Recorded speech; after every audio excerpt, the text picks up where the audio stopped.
Hey, friendo, Steve here. Larson. And welcome back to Going in Raw. It's a very special episode. Of course, every Wednesday we do Ask Going in Raw, so we reach out to our patrons at $5 and up at patreon.com/Stephen Larson. We reach out to our YouTube channel members. You just click join, and we ask them, what's on your mind? What do you want to talk about? So, what do you want to talk about? So yeah, we're gonna talk about this stuff. Just a reminder for YouTubers watching this live. If you want to drop us a super chat, we'll drop your question right into the episode if you want to. Of course, there was some news earlier today, and we're not going to get into it now. We'll talk about it tomorrow, about a lawsuit being filed by a former writer of the WWE with some pretty unsettling and this is an understatement, disappointing stuff that goes on in the WWE writers' room. We're going to talk about that actual story on tomorrow's episode.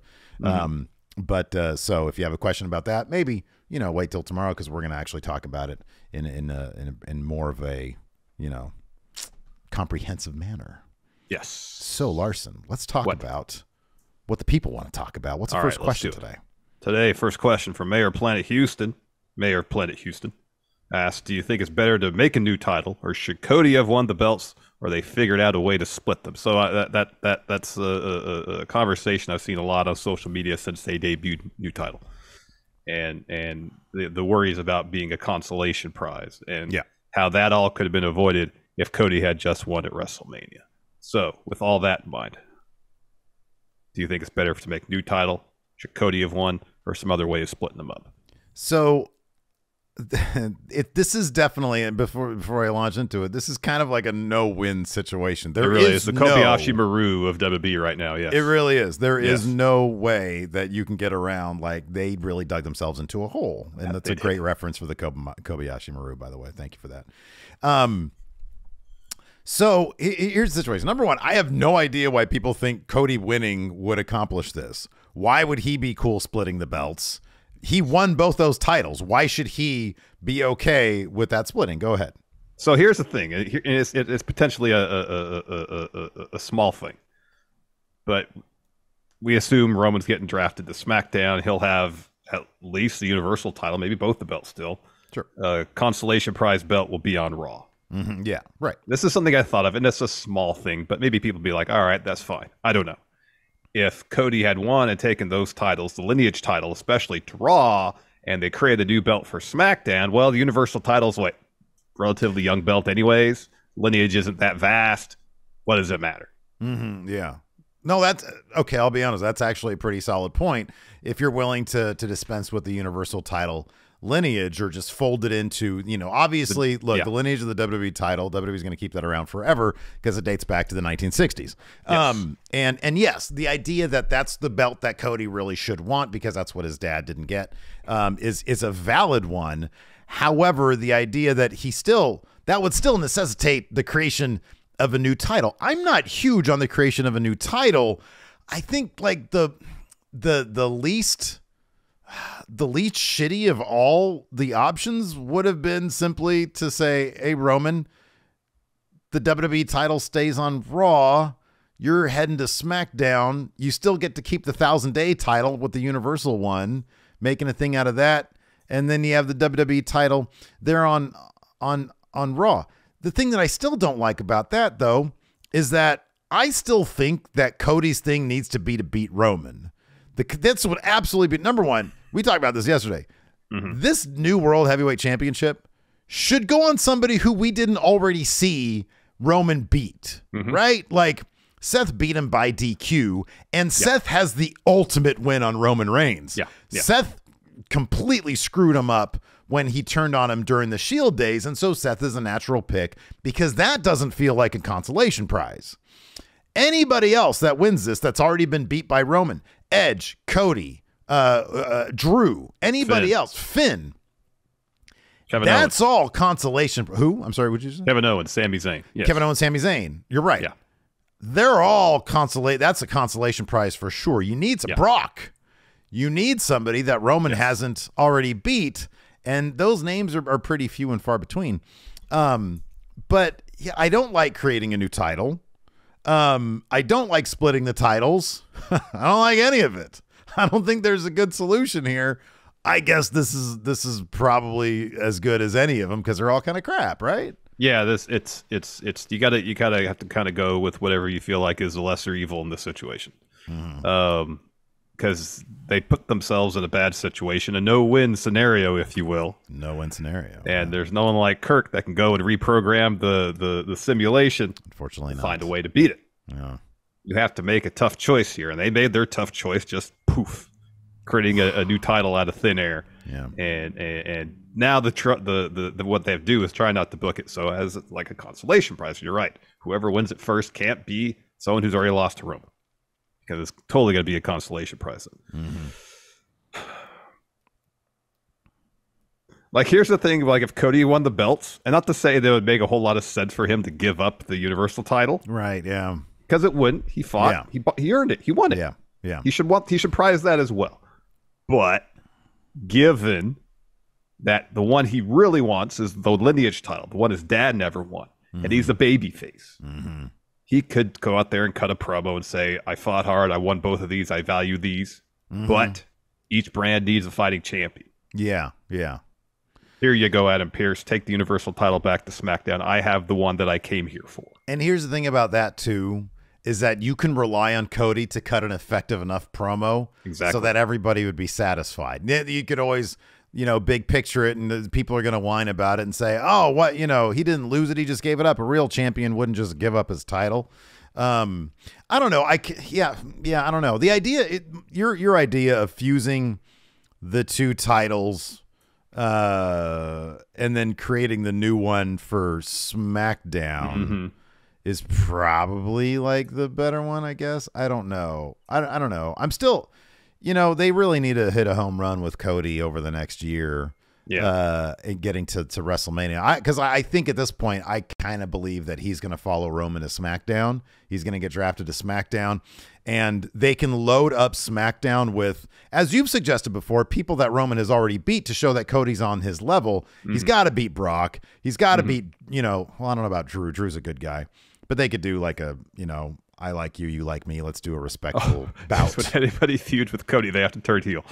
Yeah, I know, exactly. He's going to be the new Sting where he trusts everybody and everybody stabs him in the back. Yeah.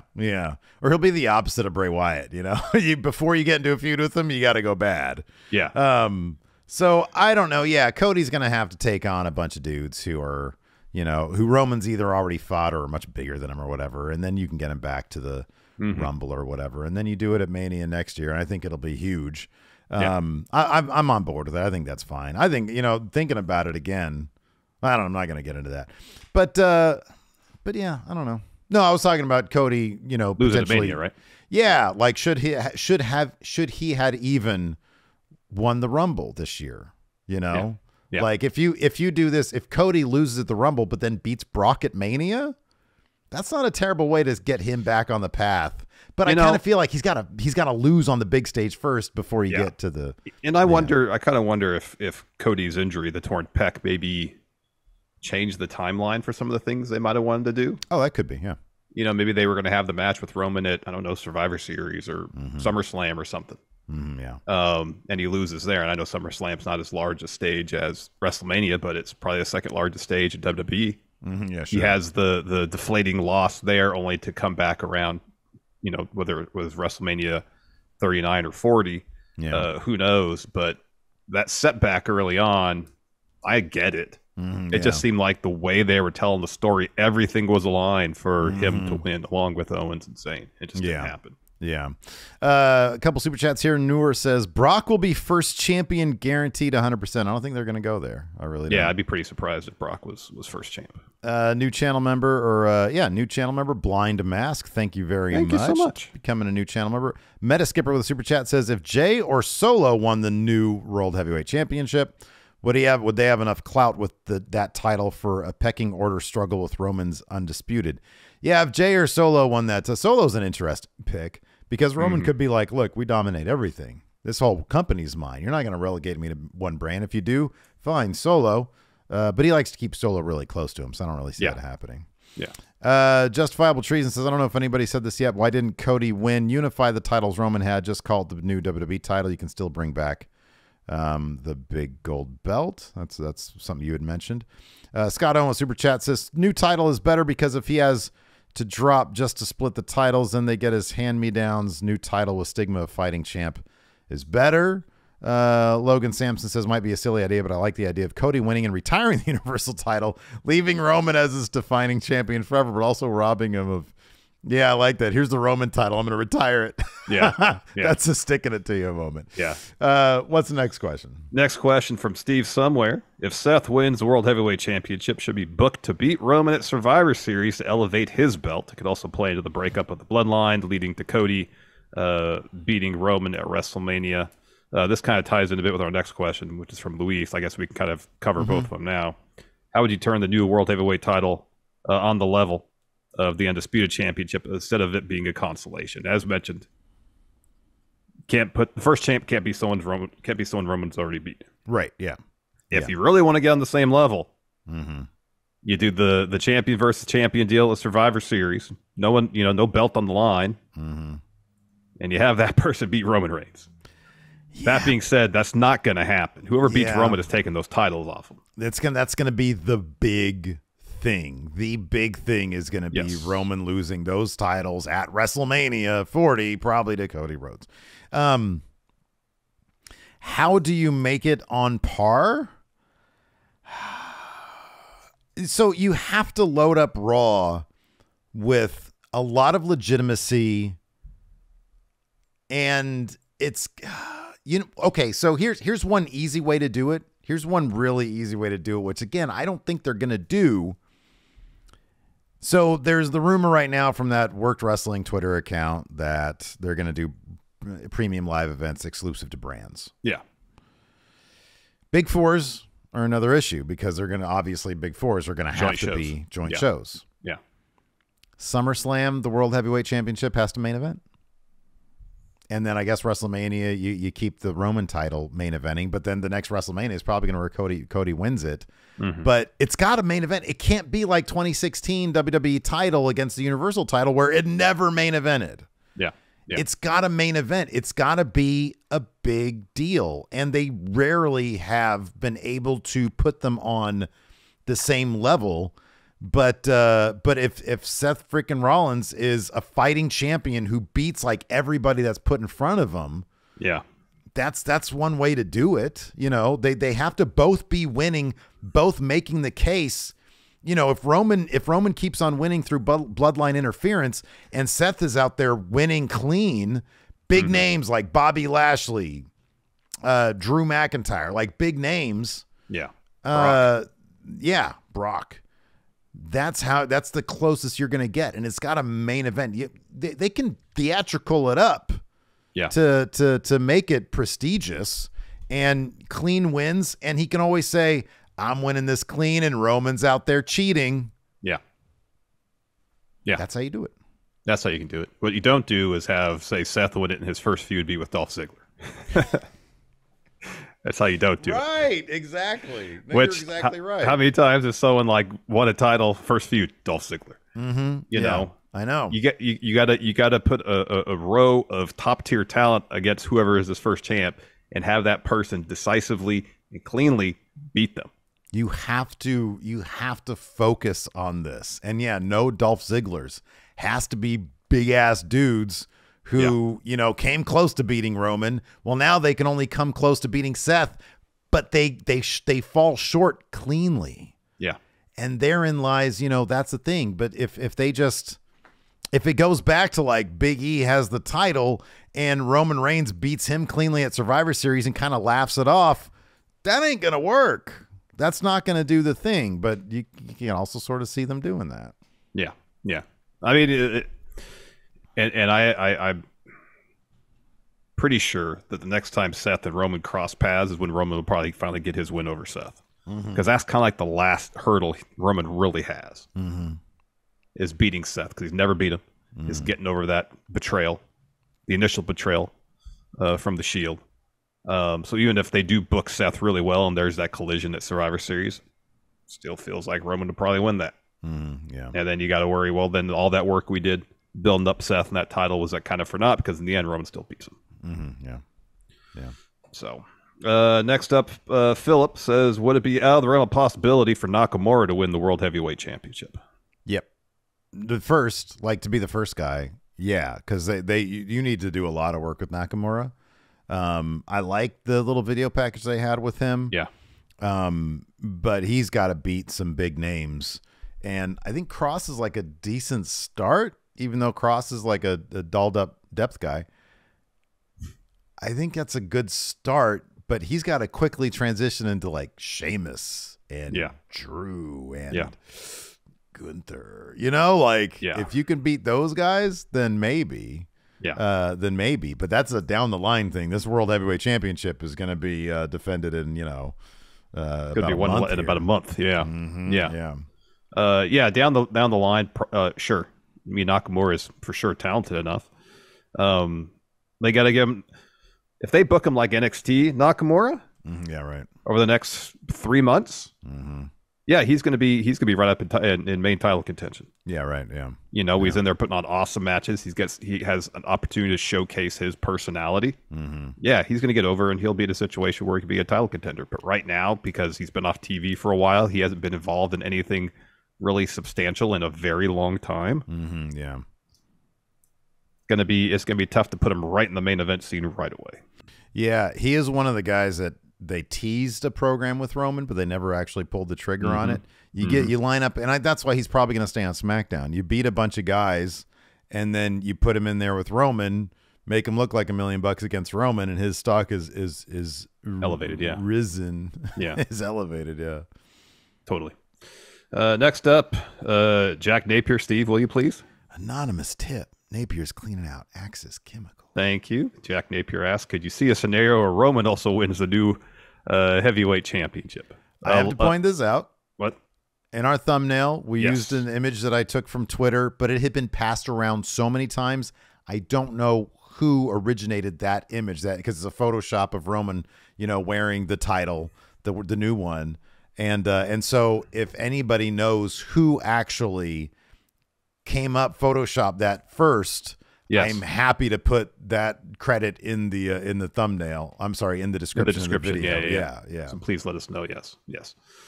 Is there a believable scenario where he wins the title? Probably not, because I mean, like Triple H's mission statement behind new belt is someone who will be here and defend the title all the time, which is kind of the opposite of what Roman is doing right now.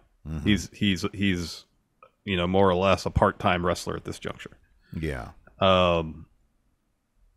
If Vince wakes up one morning and decides, you know what, I feel like this world heavyweight title of Roman's really going to push him into the next level. Do it. I mean, that's the only way I think it would happen, if Vince just decreed it that it must happen. Which is likely. It's possible. Okay, I'm sorry. It's possible, not likely. It's possible. Yeah, I would say that there's like, I don't know, a 15% chance that could totally happen. Like, for example, if there is say, I don't know, Seth won it, and whatever creative they had for him after his victory was kind of lackluster, and the belt wasn't really taken off. Vince be like, oh, just put on a Roman, God damn it. Yeah. I mean, look, there's the possibility also Cody stays on Raw, he wins it, he walks into WrestleMania, they do a title for title thing, Roman wins it. Entirely possible too. Yeah. Well, Roman wins. Yeah. Well, yeah, exactly. Yeah. The first 3-time simultaneous world champion in the same company. Yeah. Exactly. It's another first for Roman. Yeah. So yeah, it's possible. Yeah, absolutely. It is possible. That image could come to fruition someday. I think it's definitely possible. All right. So it's now like 85%. Now I think it's likely. Now it's, we've talked it into being likely. Before we move on to the next question here, High Plains Drifter with a $10 super chat says, separate Roman from Solo. Cody beats Roman eventually and feuds Solo and Rollins for the World Heavyweight title. There you go. You could do that. It's a possibility, yeah. Let's see here.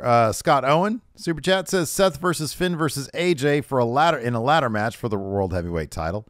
AJ is a great name for the first champion as well. Yeah. He hasn't faced Bloodline Roman yet. That's true. Yeah. That means they might send him into SmackDown then. It's entirely possible. It is a house that he built. It is the house that he built. I know. I liked AJ on SmackDown. Malik Black says, with possible NXT call-ups in the draft, should NXT also have some wrestlers sent to NXT? No. They are a pool from which main roster pulls from, not sends to, unless they need like a repackaging. Yes. Hulkster Bulge says, if Amos wins, Vince is in charge. Lol, I want Lashley. So that's actually a good point. This guarantees Seth wins. I think whoever wins Backlash, Seth versus Amos, is going to be the first World Heavyweight Champion. If Amos beats Seth, guess what? He's winning that title. It's a distinct possibility. It really is. I think. I almost put that out there yesterday that you want to put a bet. Whoever wins that match is going to be the first champ. I think that's a distinct possibility. Yeah, I think so that's too. A real possibility. I think it's going to be Seth, but I think that's a good possibility. Amos has never faced Roman. Nope. And he's a Vince guy. I mean, you could tell he's a Vince guy. He probably should have they should have had him beat Brock at Mania. I know. He should have beat Brock. Domini Yankee here, member for 32 months now, re-up, says, how do you feel about WWE's future pillars, or I guess their under 30 crowd? I'm not huge on Austin Theory. No. So we had a question similar to that from Mochi here, so I'll also segue to that. It says, we know the pillars of AEW, but who will be the pillars of WWE in 5 years? And Mochi says, Carmelo, Theory, Julius Creed, Tiffany Stratton. Stratton's a really good name. Cora Jade, I think, is one of them as well. Carmelo, 1,000%. So, okay, a pillar now, and there'll be a big deal in 5 years? Yeah, I think so. Or like a pillar in 5 years, because then you're talking like Hank Walker and Frank Ledger. Yeah. We know the pillars of AEW, but who will the pillars of WWE be in 5 years? Okay, so look, the future 5 years. In 5 years from now, in 2028, who are going to be the pillars then? They might not even be signed to the company yet. They're probably in high school right now. They're in the NIL program currently. Right, exactly. It's the dude throwing furniture at the park. Yeah. And I don't know, in 5 years, he might be main eventing WrestleMania. I know. He's in a park throwing furniture. I know. It's a damn impressive feat. Yeah. On a couch across the park. Yeah. Right. Like, okay, Royal Chief says, I think Trick Williams has a ton of potential. He's like a pillar now, though. I think, Trick is going to, I think he's going to go far. That guy is too good on the mic, and he's got a great look. Yeah, I think Trick's going to go far. So I guess it depends on, I mean, the idea of pillars in AEW, these are 4 talents that are here from the beginning, and they're going to help build the future of the company. Yeah. So, like, the names listed here are all in contention to be pillars now, because they're all future building blocks of WWE, in 2, 3, 4, 5 years. Okay, let's name people. Okay, let's name people who are like established but haven't won championships yet, even in NXT. Oh, okay. Okay, there's one caveat here. So I'll throw out a name. A guy who is young, he's got good size. Like Trick, I think is there. I think Trick is like probably I think you could probably consider him a pillar. I think he's gonna go far. Yeah. But Brooks Jensen. He's a big guy. He's super young. Yeah, he's learning the system now. What? What? I mean, you could be describing one Von Wagner as well. I think Brooks is further along than Von Wagner, isn't he? In what capacity? He's been more involved in stories. He's won That's true. stuff. He's been involved in stories other than Who Are You, Vaughn? That's Vaughn's story. He's a much more well-defined character. Yes, he is. He is a character. Yes, he has a character. Julius Creed. He's won the tag titles, but clearly that dude is going to go far. Yeah. I mean, that's kind of the best I can, because like Carmelo, it's like he's already NXT champion. He's probably like 2 weeks away from being US champion. You know what I mean? Like that dude is far along. He's main roster ready. He's been main roster ready for a while. He's like Raw main event ready now. Yeah. He could literally show up in the draft, beat Theory for the US title, and everybody like, yeah, that makes sense. That makes total sense. I'm just trying to do something, says Sol Ruka. Oh, great name. Yeah. Absolutely. 1,000% Sol Ruka. Yeah, totally. Next question here. John Hosey. Do you think that having brand-specific pay-per-views will help lesser stories get more TV time? You laughed at me for Brooks Jensen. I know. It's kind of out there. No, I was laughing because you were describing Brooks Jensen. I was thinking, oh, he's a second generation guy. No, who else is Von Wagner? That's why I was laughing. Oh, okay. Because Von Wagner's always good for a joke. Exactly. I'm sorry. I wasn't laughing at Brooks. I was laughing at Vaughn. What was the question? I'm sorry. Oh, do you think having brand-specific pay-per-views will help lesser stories get more TV time? Oh man! What do you? We haven't talked about this. What do you think about? It's a bit of a double-edged sword because the answer to a degree is yes, but the issue is if there's not enough inspiration, if the story isn't interesting. Because right now, pay-per-views, especially as they've been constructed of late, are like 6 matches. So it's rarefied air to get a match on the pay-per-view card. If you have a match on the pay-per-view card, you got to, in theory, you should have a story that's relatively well developed and is generating some interest amongst the fan base. Yeah. The issue that could happen with these brand-specific pay-per-views is that some of them, if the energy isn't put into crafting interesting stories, is that they're glorified episodes of Raw or SmackDown. That's what happened last time. Yeah, and as a value proposition for fans, especially if it ever comes to fruition, they set up some sort of ESPN Plus deal where you got to subscribe to whatever that ain't platform yeah. they're having their content on. Plus, you got to pay for the pay-per-views. You're really going to pay $60 for a 3-hour edition of SmackDown? Yeah. Yeah. Nope. Sorry, I got to point this out. Somebody here talking about the Pillars question. Scott O in our YouTube chat mentions the Lock. Do you know who the Lock is? It's the nickname they gave my career guy in the latest 2K. You like the career mode starts out. There's a giant a giant safe, and you come busting out, and you're the Lock. Oh my god! And I'm like, that's the most Vince creation ever. It really is. Anyway, Scott Allen with a good cut there. Yeah, no, everything you said is right. The worst case scenario is they try to dump 2 of these things on us every month. Yes. Now, the only positive I really see is at least in that situation, theoretically, we would have a super hard brand split. You won't need to watch SmackDown or you won't need to watch Raw if your favorite people are on one or the other. Yeah. You ain't got to bother with the other one.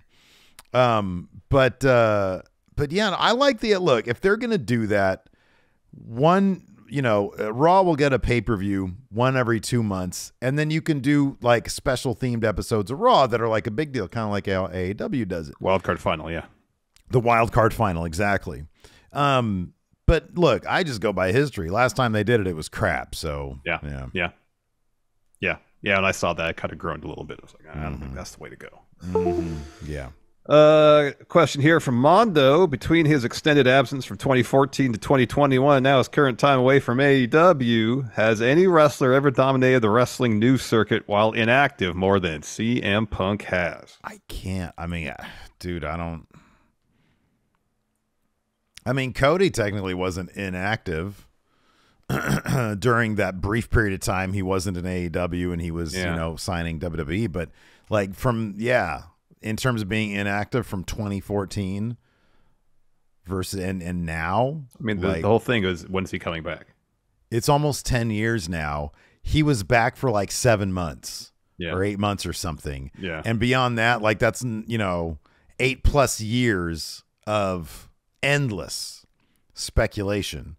I don't see how it's possible anybody else would be dominated. Yeah. No, I don't think so.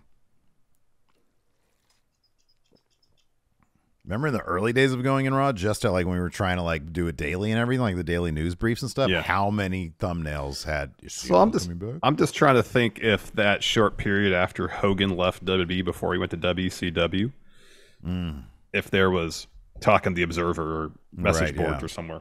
Yeah. Yeah. Oh, when is Hogan coming back? Yeah. I'm just trying to think of someone who was a huge star at one point who took a leave, but I don't think anybody's taken a leave as long as Phil did. Okay, so another name that might come to mind is Steve Austin. Mm-hmm. Because there was so much when he got like suspended.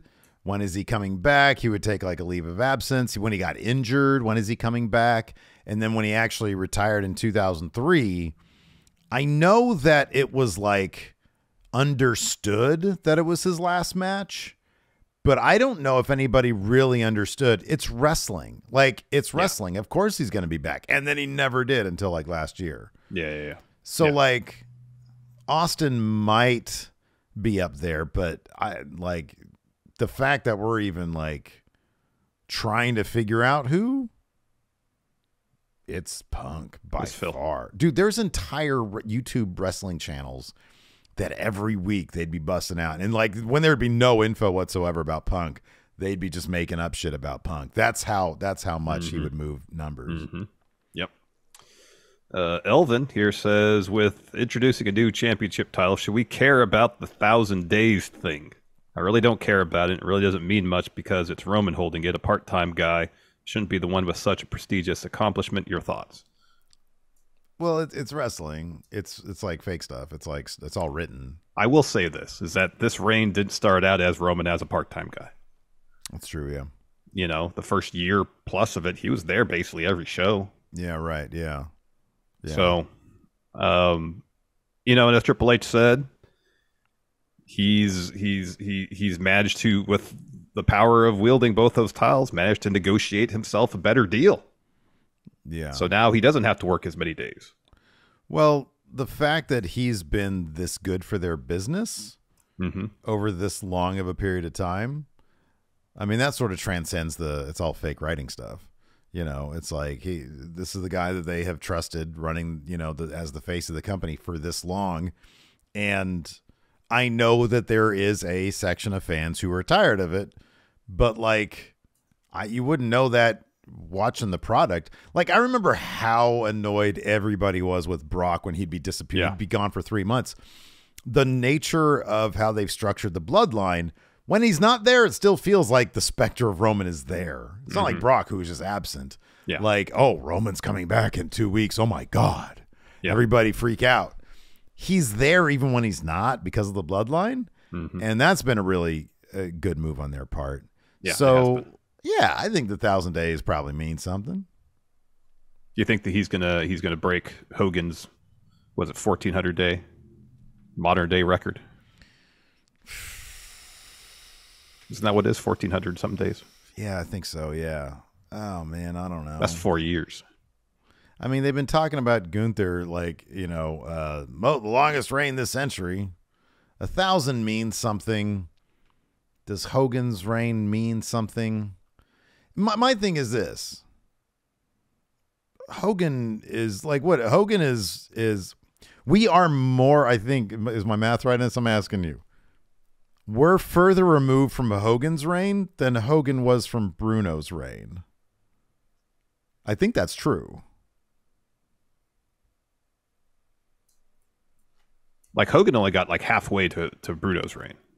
Right, but I'm saying the amount of time between Hogan's like era and Bruno's era, we're way past that. Oh yeah. From Hogan to now. Yeah, I understand now. Because because Bruno his long reign ended what, 70 or 71? Like 78 or I thought it was like 70. Because he won it at 63 from Buddy Rogers and had it till for those 8 years. 63 to 71, and then again 73 to like 76 or 77. Yeah. But if you're talking his long reign, 8 years, so 71 to when Hogan won it in 84, that's only 13 years. Yeah. So my point is, when you say the modern era, I mean, is Hogan even considered the modern? I mean, yeah, I guess I think that's just kind of the from the WrestleMania era, I guess. Yeah. So I don't know if that matters as much as like 1,000 is a great number, you know? Yeah, that's a good round number. Yeah, I get that. But is your point, what do they do? Either take it off, put it on Cody at WrestleMania, or then that record's it's not that far away from that. I know, it's a year and change away. They can kayfabe the math on it. Oh yeah, he'll be a little short next year at WrestleMania. Of the Hogan record? Yeah, I think it'll be around 1,300 days rather than 1,400. You're right around the corner.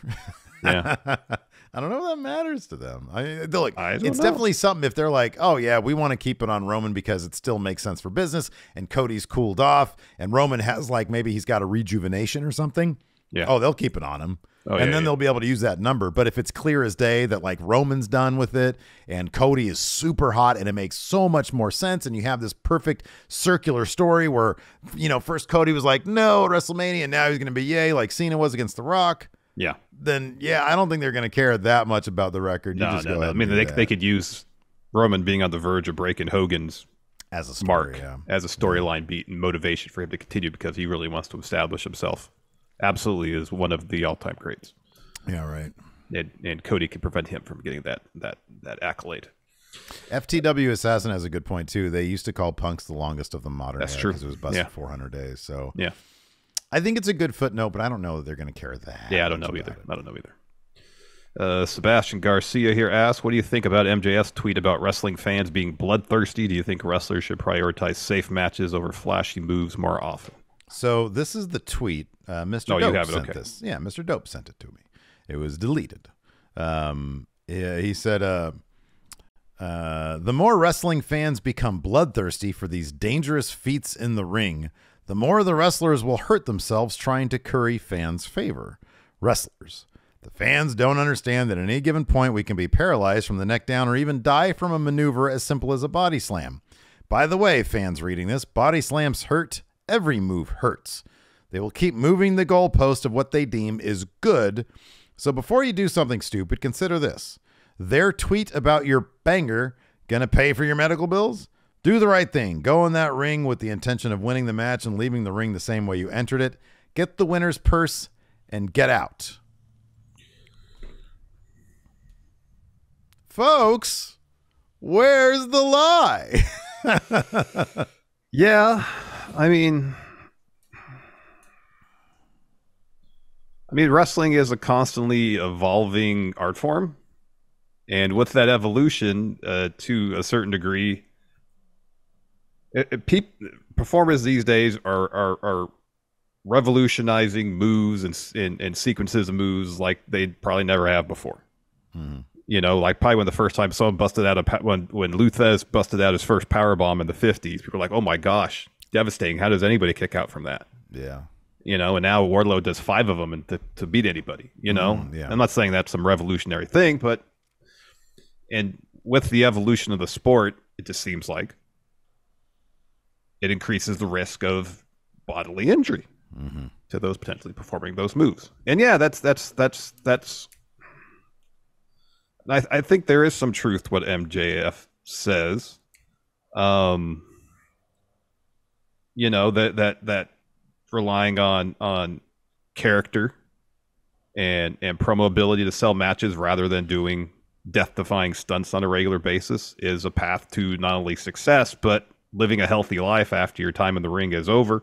Like, I enjoy Darby Allin's matches, especially when he wrestles Samoa Joe, because Samoa Joe just throws them all over the place. Yeah, right, yeah. But I can't watch one of his matches without thinking, this guy's not going to be able to walk by the time he's 45. Yeah. Because his body's beat to hell. Yeah.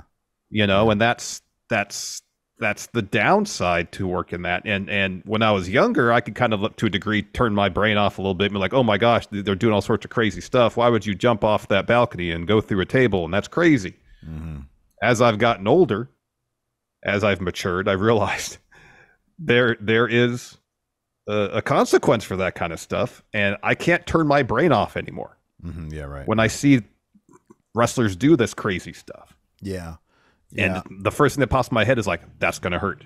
Yeah, did anybody get injured, seriously injured, during that spot? No. All right. Then I can exhale and be like, okay, that's whatever. But until I know some death-defying move, everyone escaped it without injury, I can't even think about appreciating or enjoying or anything about it.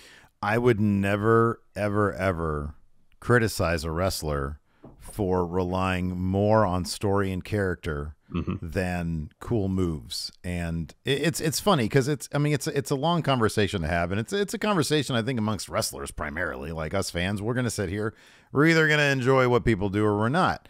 I agree with you on the Darby stuff. You know, it's Darby's he's his own person, and if he wants to do that stuff, great. I'll be entertained to a degree. Some of it, I'm just like, no. Whenever Sammy gets up on top of a ladder and he looks at the camera and he does this, and then he does something crazy, I have to look away.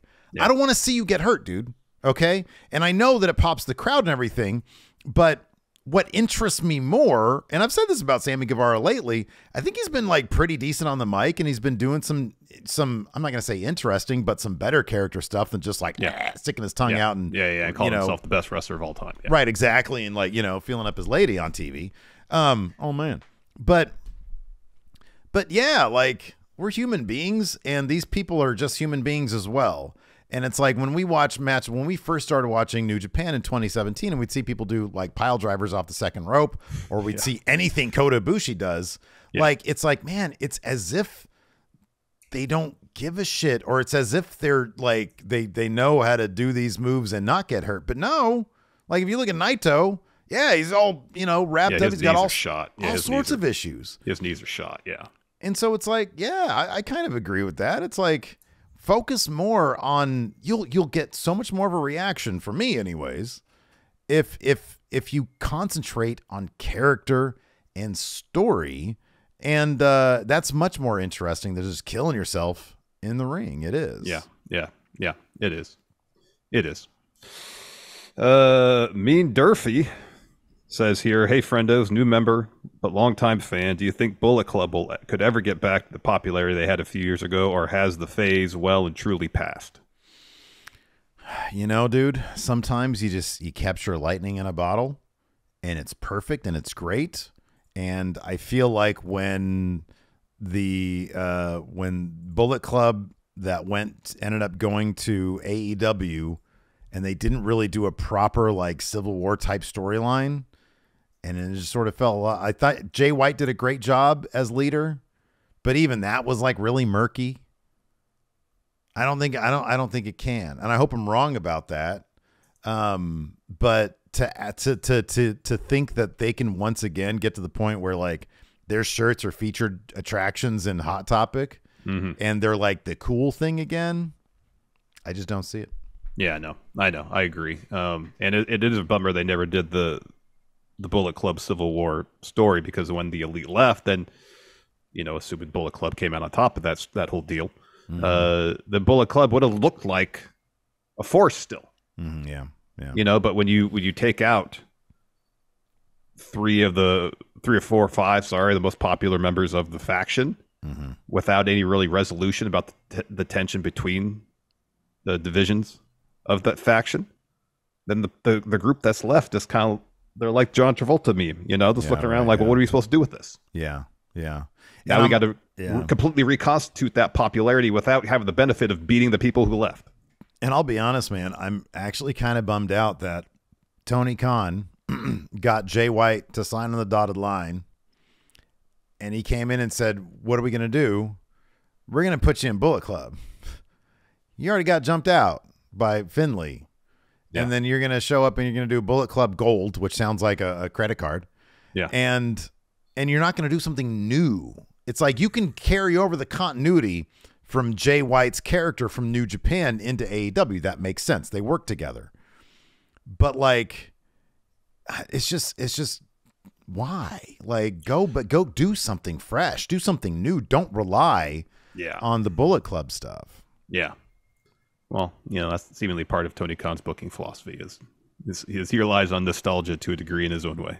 Yeah. He really relies on it. He goes the safe route. It's like, man, you get your hands on Jay White, you have him come out and say, you know, I'm a freaking loner again, you know, like I'm more dangerous than ever now because of it. Yeah. I got nothing to lose now. I'm more dangerous. Exactly.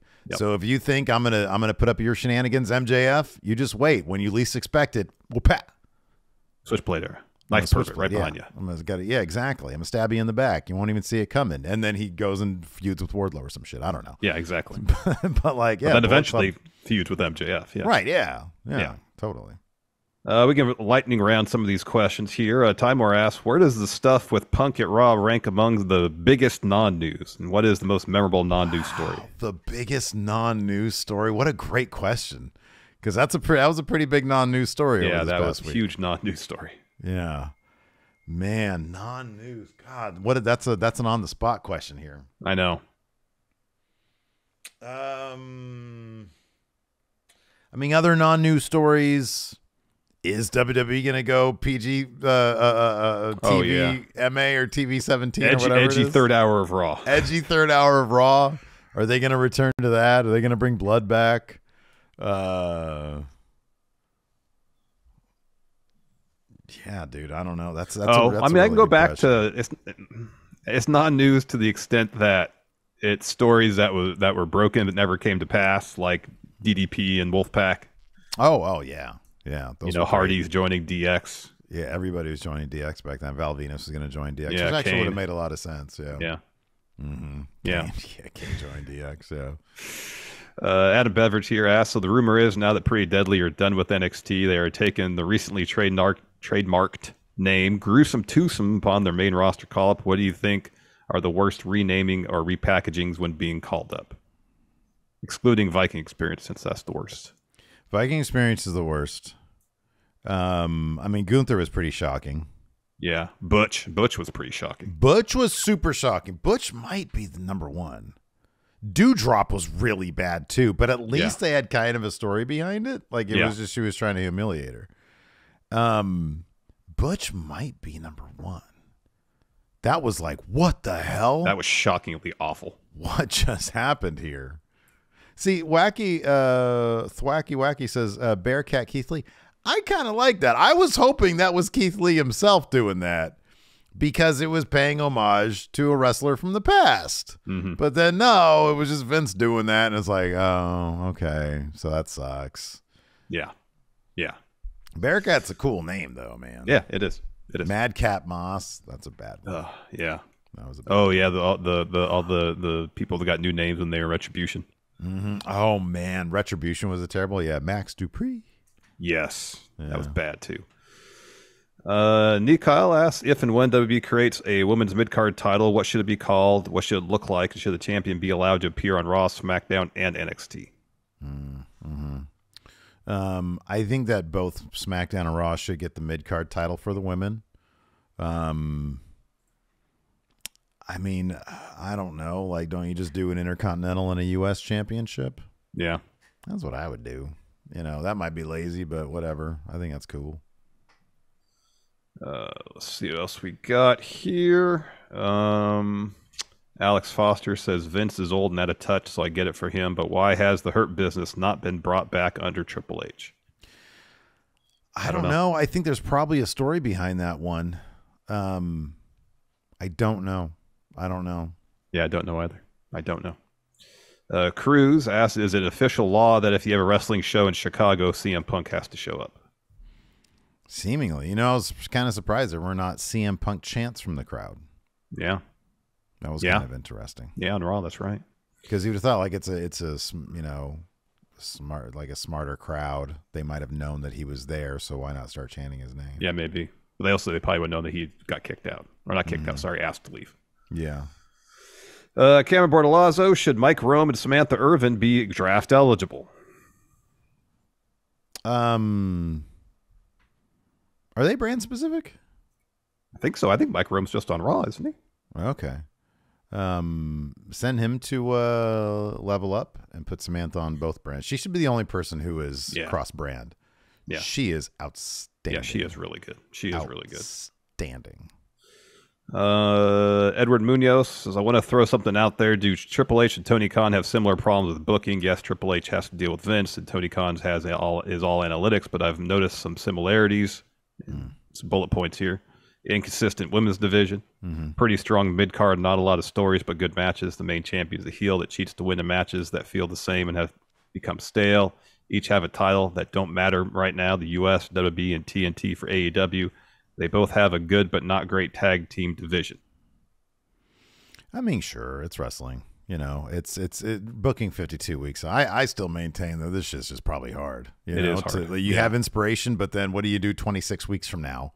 I know. You know, it's like, oh God, it's like my GM mode is hard enough.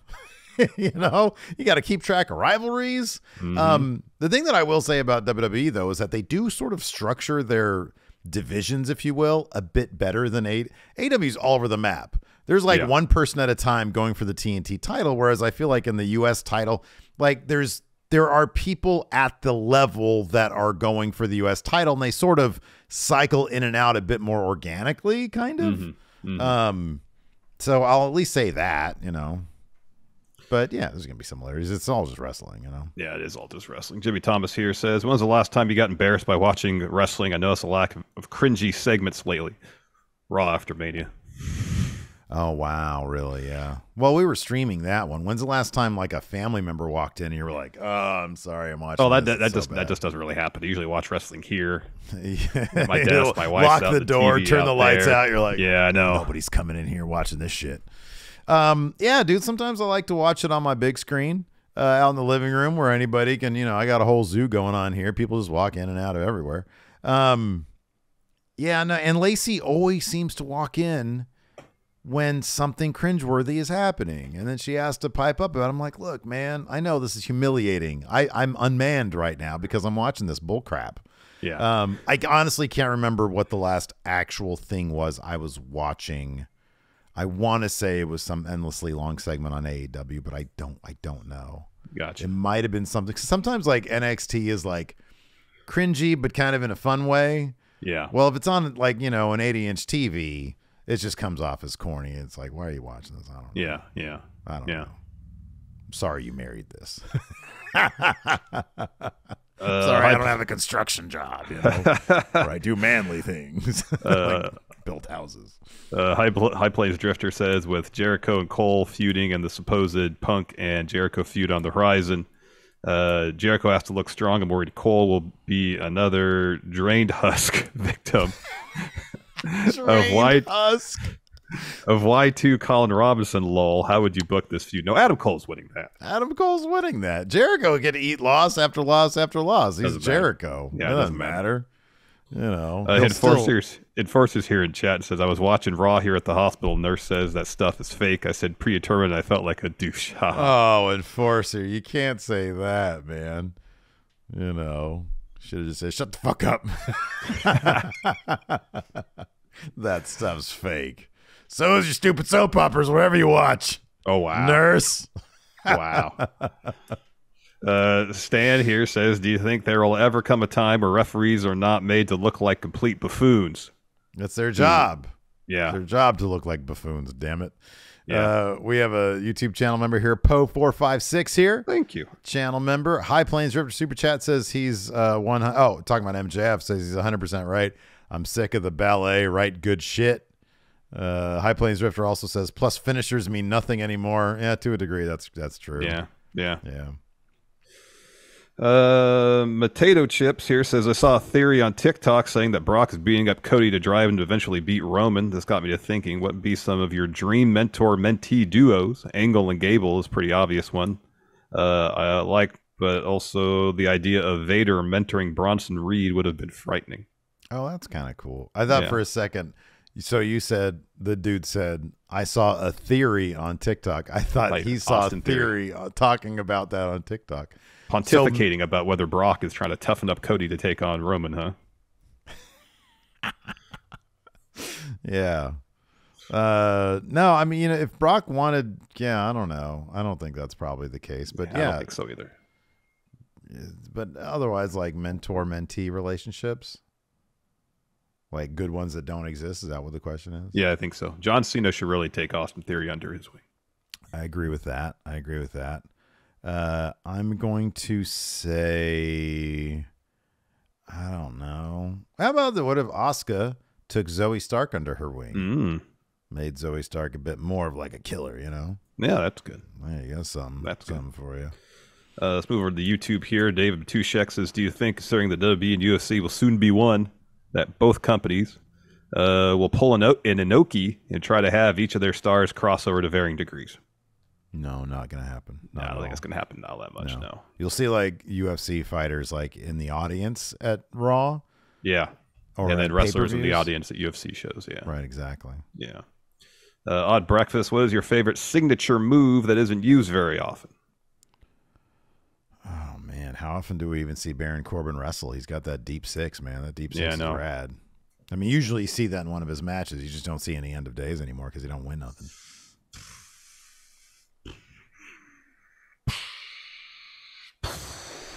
Eastside Review says Chris Jericho's going to drain Adam Cole like he's a Capri Sun. I'll say Sami Zayn not doing the top rope brave buster. That's a good one. That's a good signature move right there. Good signature move. It just doesn't do anymore. Yeah. Floppy here says, with Braun still going after Mello, could you see Mello get drafted and losing the title to Braun at Battleground, or Braun gets drafted and loses to Mello? Again, personally, I see Carmelo getting called up. He is so ready for main roster. I think they want a strong presence at the top of NXT right now. Yeah. That's not to say he can't get drafted after, like, I don't know, or he can't come up after like SummerSlam or something. But no, I'd be all for it. Like you said, you know, or like we said, that dude can get called up tomorrow, win the U.S. title tomorrow. You know, well, absolutely. not tomorrow. Tomorrow's Thursday, but you know what I mean. Benoit Richer says here, I'm not a fan of CM Punk, but don't you think the best story will be they have to be united, Kenny team with Chris Jericho, CM Punk, and Hangman Adam Page to be able to beat Blackpool Combat Club? What do you think? I mean, everybody knows that that Jericho has beef with Punk, that the Elite has beef with Punk, and that Hangman has beef with Punk. So wouldn't it be more like Jericho, the Elite, and Blackpool Combat Club team up against Punk and FTR? Yeah, that would make more sense. You know, if there was some cool angle they could pull off where, like, I don't know, some sort of NWO type thing invaded the company and they had to align to, like, you know, save the company, that would make sense. But yeah, it's not really Blackpool Combat Club.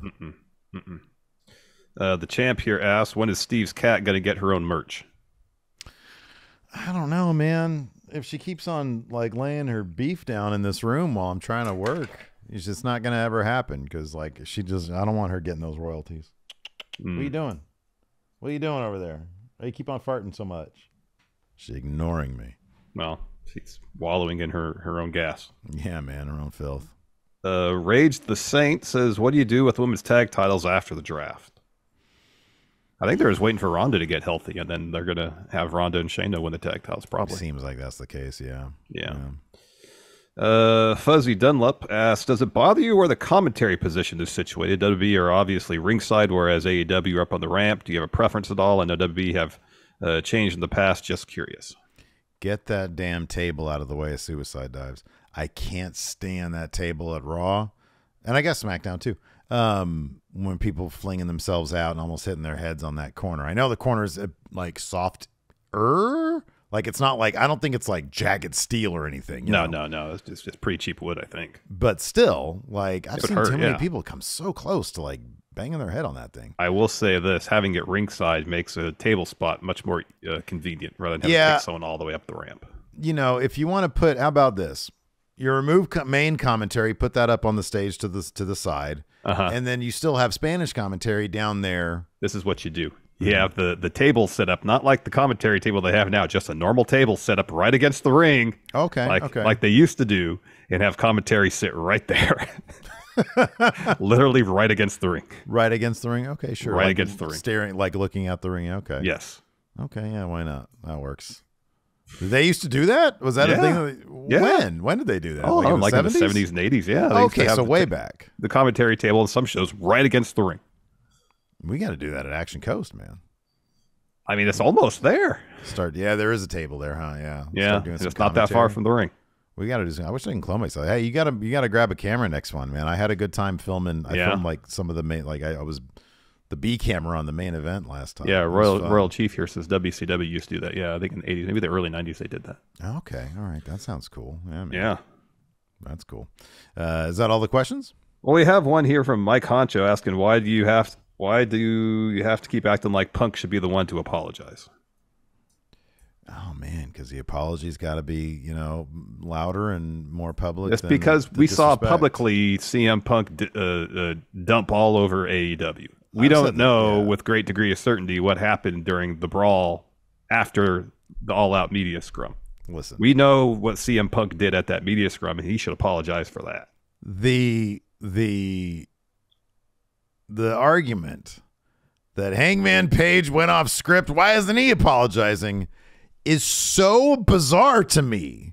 I still don't understand it because he didn't say nothing that wasn't already said in a bunch of feuds already. But I guess the thing is that everybody else cleared it with Punk before they said it publicly, but Page didn't. I know. You're right. And therein lies, I guess, the point. But, like, I don't know. I feel like Punk went so much further with it. Do you think Yes. do you think Punk ever apologized to Tony Khan, like on his phone, is like, I went a little far? I would like to hope so, but I don't know. Yeah. I would like to think, given what happened after the media scrum, that, again, time to reflect and think, they took things a little farther. Like, he's paying you a lot of money, you know? I know, a lot of money. And then you dump all over the company. Yeah, dude. Made the company look like Dump. shit. Yeah. Dumped all over it. Yeah. Kind of feel So, like yes, Punk warranted. needs to apologize for that. Like normal people would apologize. Yeah. Right. Yeah. Maybe Hangman Page has. Maybe he did apologize for it. I You know don't what? know. I think he did. I'm just stirring some shit. I think he did. I think he apologized. I think he's a good guy. I think he did it. Oh, man. Anyways, that's going to do it for me. No more questions out the last question. I think so. Do we have any more super chats or? Oh, here we go. Yeah. Dan Daniel says, in kayfabe, how does Tony D and Stax keep getting away with murder? Because nobody catches them. Yeah. Because Although, they know how to get rid of I'll bodies. be honest, there's TV cameras with them. There's evidence right there Yeah, right. Yeah. of their crimes. Yeah. Yeah, I know, but here's the thing. Somebody's like, hey, Tony, anonymous tip. Tony D killed 2 dimes. And then he's like, you're an idiot. He's in AEW now. Clearly he didn't kill him. So when some gruesome shows up on main roster and people are like, he killed Pretty Deadly. No, they're there. You can see them. Okay, stop calling this line, sir. Yeah. There you go. You explained it. Exactly. Yeah. Yeah, and Maggie's got a good point. The cameraman has a family, and Tony D's got the names. Hey, I know what school you kids go to. Wow, Tony. Threatening children. Wow. Yeah. Anyways, I know the teacher. I'm going to give him a bad grade, like a C-. Wow. What? Wow. My child's Barely passing. While we're winding down here, if you're watching this, live on YouTube or you're watching VOD, pardon me. Yeah, give that thumbs up as Larson's about to Give us puke a up like, his please. lunch. Yes, Thank please. you very much. Thank you very much. Yeah, that delicious salad I ate. Favorite customer says their new name's going to be Pretty Dead. On that note, thanks everybody for tuning in. We appreciate it. If you want to get your question in for next week's Ask Owen and Raw, click that join button on YouTube or go to patreon.com/Steven Larson. Thanks for watching. Until next time, we'll talk to you later. Goodbye.